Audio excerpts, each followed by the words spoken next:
नमस्कार शेतकरी मित्रांनो, स्वागत आहे आपलं शेती माझी कष्टाची या यूट्यूब चॅनलमध्ये। आज आपण कापसाची लागवड करत आहोत। आज तारीख आहे 10 जून 2024। तर आज आपण पाऊस थोडासा झालेला आहे काल परवा, आणि आपल्याकडं थोडं पाणी पण आहे बोरवेलचं, म्हणून आपण ड्रीपवरती कापसाची लागवड करत आहे। कापसाचं वाण तुलसी 144 कबड्डी या नावाने वाण आलेलं आहे मित्रांनो। 4 फुटावरती आपण लॅटरल हातरलं आहे मित्रांनो, 4 फुटावरती, आणि असं 1.25 फुटावरती आपलं ड्रिपर आहे।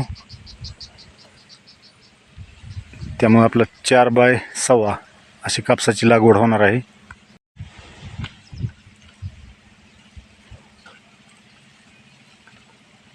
तर अशा प्रकारे मित्रांनो आपण कापसाची लागवड चालू केलेली।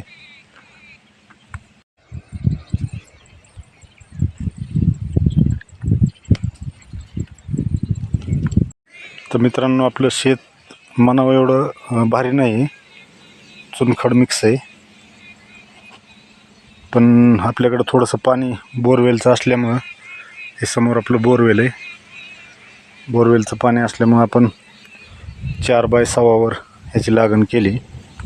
मित्रांनो, कापसाला सगळ्यात महत्त्वाचं म्हणजे खुरपण, म्हणजे तण नियंत्रण करणं सगळ्यात गरजेचं असतं।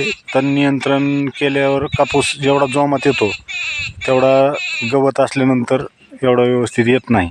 त्यामुळे मित्रांनो, जास्तीत जास्त तुम्ही तण नियंत्रणावर लक्ष द्या, आणि 1 महिन्याचा कापूस होईपर्यंत खत पेरूच नका, नाहीतर कापसाची उबाट वाढ होते। तुमच्याकडेही कापूस असेल तर आपल्या चॅनलला सबस्क्राईब करा।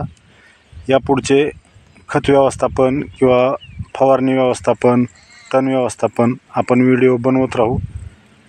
धन्यवाद मित्रांनो।